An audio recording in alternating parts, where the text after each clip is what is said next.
Hello friend, welcome back to my YouTube channel. सबसे पहले मेरे यूट्यूब चैनल पे आप सभी का बहुत बहुत स्वागत है।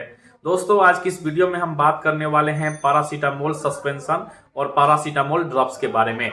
यानी आज की इस वीडियो में मैं आपको ये बताने वाला हूं कि पैरासीटामोल ड्रॉप्स और पैरासीटामोल सस्पेंशन में क्या अंतर है, क्योंकि ये दोनों दवाइयां जो होती है वो छोटे बच्चों में दी जाती है। बहुत सारे पेरेंट्स जो होते हैं वो इस बात पे कंफ्यूज हो जाते हैं कि उनके घरों में दोनों दवाइयां पड़ी रहती है और बच्चे भी छोटे होते हैं, तो वो ये सोचने लगते हैं कि अब इस बच्चे हैं तो इस बच्चे को ड्रॉप्स दूं या सस्पेंशन दूं। तो वहीं आपका ये जो डाउट है वो डाउट को आज क्लियर करने वाला हूं। अगर आपको भी नहीं मालूम है कि पैरासीटामोल सस्पेंशन क्या होता है, ड्रग्स क्या होता है, कितनी मात्रा में लेनी चाहिए, क्या क्या इसके साइड इफेक्ट हो सकते हैं, तो वो सारी जानकारी आज की इस वीडियो में मैं आपको देने वाला हूं। चलिए दोस्तों, आज की इस वीडियो को मैं शुरू करता हूं। सबसे पहले अगर हम बात करें पैरासीटामोल ड्रॉप्स और पैरासीटामोल सस्पेंशन के बारे में, तो ये दोनों दवाइयां जो होती है, ये दोनों दवाइयां बुखार और दर्द को ठीक करती है छोटे बच्चों में। तो इसमें सबसे पहले हम देख लेते हैं, दोनों का अंतर देखने से पहले देख लेते हैं कॉमन क्या क्या चीजें हैं। तो दोनों दवाइयां में जो कॉमन है, ये दोनों दवाइयां बुखार और दर्द को ठीक करती है। बुखार को ठीक करती है, दर्द से राहत करती है। टीकाकरण के बाद से जैसे छोटे बच्चे हो जाते हैं तो उनको टीकाकरण किया जाता है। तो टीकाकरण के बाद से जब भी बुखार हो जाता है या दर्द हो जाता है तो उन कंडीशन में दोनों दवाइयां दी जा सकती है। दोनों दवाइयों को बच्चों में सुरक्षित मानी जाती है। दोनों दवाइयां में और भी कॉमन है कि दोनों दवाइयों में बच्चों के वजन के हिसाब से दी जानी चाहिए। तो ये सारी कॉमन कॉमन चीजें थी। अब एक एक करके हम लोग ये समझ लेते हैं कि पैरासीटामोल ड्रॉप्स का यूज हम लोग कब कर सकते हैं और पैरासीटामोल सस्पेंशन का यूज हम लोग कब कर सकते हैं। तो अगर हम बात करें पैरासीटामोल ड्रॉप्स के बारे में, तो पैरासीटामोल ड्रॉप्स जो होता है वो नवजात शिशु यानी सबसे छोटे बच्चे जिनकी उम्र 0 साल से लेकर 1 साल तक की हो, वैसे बच्चों को पैरासीटामोल ड्रॉप्स दिया जा सकता है। यानी कहने का मतलब है कि जिन बच्चे का एज क्या होना चाहिए, 0 साल से लेकर 1 साल तक हो, वैसे बच्चों को पैरासीटामोल ड्रॉप्स दी जा सकती है। अब कितनी मात्रा में देनी चाहिए, तो देखिए, जब भी अगर वेज के मतलब डोज की बात की जाती है तो डोज हमेशा डॉक्टर के सलाह से ही लेनी चाहिए। और डोज जब छोटे बच्चों को दी जाती है तो उसके वजन के हिसाब से दी जाती है। तो मैं एक सामान्य डोज बता देता हूं कि वैसे बच्चे जिनका वजन जो है 3 से 5 केजी का है, वैसे बच्चे को 0.5 ml ड्रॉप्स दिया जा सकता है।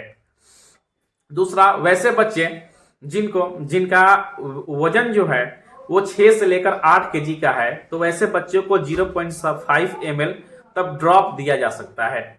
और वैसे बच्चे जिनका वजन 8 से 10 केजी का है, वैसे बच्चे को 1 ml ड्रॉप दिया जा सकता है। देखिए, जब भी ड्रॉप का इस्तेमाल क्यों किया जाता है, छोटे बच्चों में ड्रॉप का इस्तेमाल इसलिए किया जाता है कि वो क्या करता है कि ड्रॉपर के माध्यम से आसानी से बच्चों में दिया जा सकता है और कम मात्रा में ज्यादा असर करता है।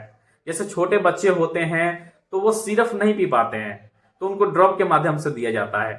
तो ये थी जानकारी आपके पैरासीटामोल ड्रॉप्स के बारे में। अब हम बात कर लेते हैं पैरासीटामोल सस्पेंशन के बारे में।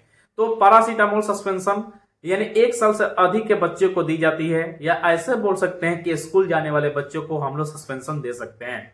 अब बात करते हैं कि सस्पेंशन क्या होता है। तो सस्पेंशन वैसी लिक्विड दवा होती है जो बच्चों को आसानी से दी जा सकती है, जैसे सिरप हो गया। ठीक है, तो छोटे बच्चे जो एकदम छोटे बच्चे होते हैं उनको ड्रॉप दी जाती है, और थोड़ा बड़े हो जाते हैं उनको सस्पेंशन दी जाती है।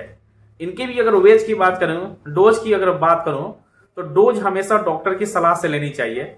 और छोटे बच्चे का जो डोज होता है वो उनके वजन के हिसाब से दी जाती है।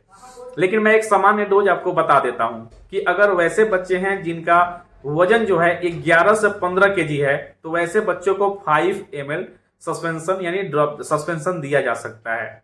अगर वैसे बच्चे जिनका वजन जो है 16 से लेकर 20 केजी का है, तो वैसे बच्चों में आप 7.5 ml तक सस्पेंशन दे सकते हैं, पैरासीटामोल सस्पेंशन दे सकते हैं।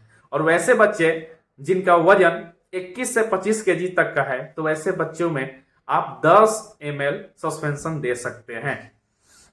तो ये थी डोजेज की बात। अब दोनों में साइड इफेक्ट की अगर हम बात कर लेते हैं, तो इसमें कोई ज्यादा साइड इफेक्ट देखने को नहीं मिलता है। अगर सही मात्रा में दिया जाए तो कोई साइड इफेक्ट देखने को नहीं मिलता है।